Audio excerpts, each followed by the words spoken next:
चीन के बॉर्डर के पास बड़े धमाके, परेशान हो गया चीन और बौखलाहट में अब चाइना ने क्या भारत को सुनाना शुरू कर दिया है। वहीं मॉर्निंग कंसल्टेंट की आ गई है रिपोर्ट, इस बार दुनिया का कौन सा नेता टॉप पे आया। जियोपॉलिटिक्स में इस वक्त बहुत कुछ चल रहा है, चाइना का गुस्सा इटली के ऊपर भी निकल रहा है, बहुत सारी चीजें चल रही है। जानेंगे क्या कुछ चल रहा है जियोपॉलिटिक्स में, आइए जानते हैं इन खबरों को विस्तार से। सबसे पहले बात करें कि इस वक्त ग्लोबल लीडर की अप्रूवल रेटिंग आई है और इस रेटिंग में जो पहला नाम है वो दिख रहा है पीएम मोदी का और दूसरा नाम दिख रहा है मैक्सिको के एंड्रेस मैनुएल का। आपको बता दें तीसरी जगह पर स्विट्जरलैंड के एलेन बर्सेट दिख रहे हैं, तो वहीं चौथे पे दिख रहे हैं लूला ब्राजील के, पांचवे पे दिख रहे हैं ऑस्ट्रेलिया के एंथनी अल्बनीज और छठे पर दिख रही हैं जॉर्जिया मिलोनी, सातवें पे बेल्जियम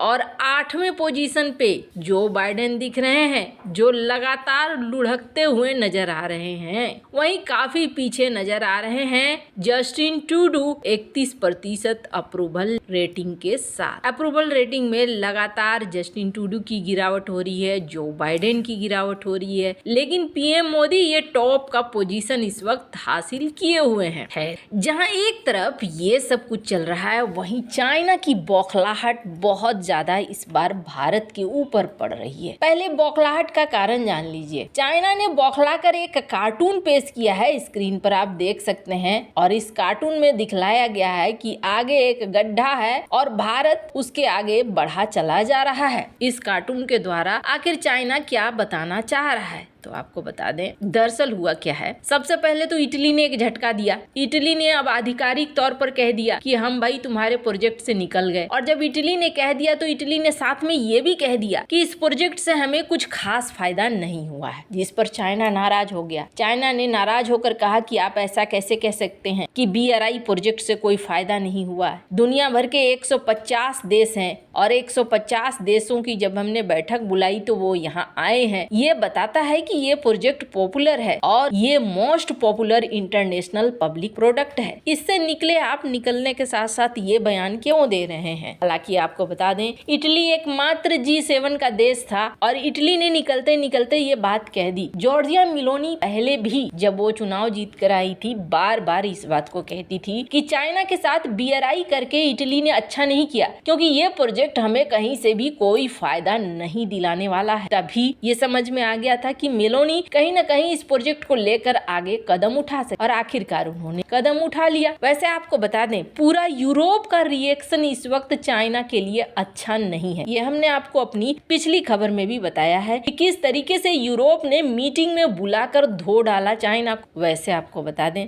सिर्फ इतना नहीं बल्कि अब बैटरी मामले में भी एप्पल ने जो किया है वो भी एक बौखलाहट को दिखला रहा है। अब यहाँ पर इतना सारा चीज हो रहा है तो परेशान तो चाइना होगा ही। परेशान चाइना ने एक लंबा चौड़ा आर्टिकल लिखा और ग्लोबल टाइम्स, जो जनरली अगर चाइना कुछ कहना चाहता है, शी जिनपिंग कुछ कहना चाहता है तो इसी के बहाने कहता है। उन्होंने एक ये जो आप देख रहे हैं ये कार्टून दिखाया और इस कार्टून के जरिए इन्होंने जमकर जहर उगला। इस बार ग्लोबल टाइम्स ने कार्टून बनाकर भारत का मजाक उड़ाने की कोशिश भी। ग्लोबल टाइम्स ने अपने कार्टून में एक हाथी के सिर वाले आदमी को सूटकेस के साथ चलते हुए दिखाया। इस आदमी के रास्ते में एक बड़ा गड्ढा पड़ा हुआ है जिस पर लिखा है भारत चीन तुलना। वैसे ये पहली बार नहीं है जब ग्लोबल टाइम्स ने अपने कार्टून के जरिए चीनी कम्युनिस्ट पार्टी के विदेश नीति को उजागर किया है। ग्लोबल टाइम्स मौके बेमौके पर कार्टून बनाकर चीन के मजबूत प्रतिद्वंदियों पर निशाना साधने की कोशिश करता रहता है। कई ऐसे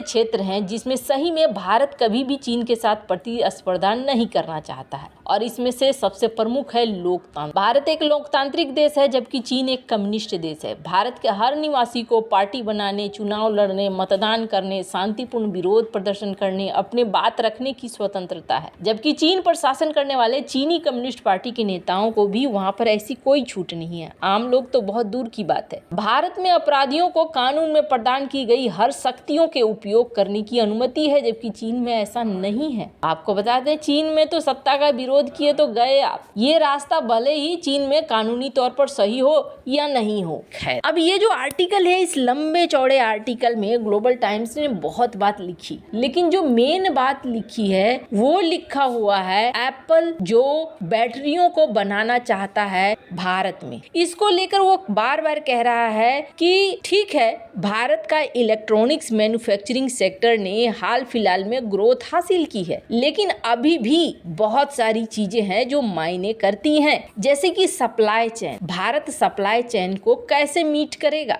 वो बात भी सही है, कहा जा रहा है। लेकिन कहते हैं कि जैसे तुमने धीरे धीरे शुरुआत करी थी, वैसे ही हमने भी शुरुआत करी है। आपको बता दें, अमेरिका यहाँ पर चाइना से अलग हो रहा है, और जब भी कोई चीज अलग होती है तो कुछ न कुछ तकलीफ, कुछ न कुछ दर्द होता है, और यही इस वक्त हो रहा है चाइना के साथ। और अपना गुस्सा वो भारत पर इसलिए निकाल रहा है क्योंकि वो देख रहा है वो पोजीशन धीरे धीरे भारत हासिल कर रहा है। हालांकि इन्होंने अपने इस पूरे लेख में यही दिखलाने की कोशिश करी है कि भारत के साथ जाना ये पश्चिमी दुनिया की गलती है और ये बहुत बड़ा रिस्क ले रहे हैं। ये रिस्क एक दिन बहुत बुरा असर दिखाएगा। वैसे आपको बता दें, भारत को भी समझाने की कोशिश की गई और ये कहा गया कि चाइना और भारत का कोई कंपटीशन नहीं है, इस जाल में भारत न फंसे और भारत मदद करे चाइना की। चाइना के सप्लाई चेन में, चाइना के इंडस्ट्री में भारत मदद करे। मुझे ये पढ़ के ना बड़ा अजीब सा लगा। ये तो अजीब सी बात हो गई, मतलब धमका कर आप मदद मांग रहे हो। खैर, बुझता हुआ दिया ऐसे ही फड़फड़ाता है और यही चीज हो रहा है चाइना के साथ। आपको बता दें, चाइना एक और बड़ी चीज से परेशान है और अब ये ग्लोबल मीडिया में आना शुरू हो चुका है। चाइना परेशान किस चीज से है, तो जो हमले हो रहे हैं पाकिस्तान के हाईवे, और वो भी कहाँ, चाइना बॉर्डर से नजदीक। चाइना बॉर्डर से नजदीक है इलाका चिलास। चिलास में हाल फिलहाल में एक हमला हुआ था जिसमें बस पे गोलियां चला दी गई थी। आपको बता दें, इसके अलावे कहा जा रहा है कि यहाँ पर जो घटना हुई थी, इस घटना में करीब 10 लोग मारे गए, 2 सेना के जवान भी थे, 20 लोग घायल हो गए। वो भी कहाँ पे हो रहा है, ये हो रहा है काराकोरम 2 के पास। अब इससे खुद ही चाइना डरा हुआ है और चाइना को ये लग रहा है कि उसका पूरा का पूरा पैसा यहाँ पे बर्बाद जा रहा है। पीओके में जिस तरीके से हमले हो रहे हैं, उन हमलों से घबरा गया है।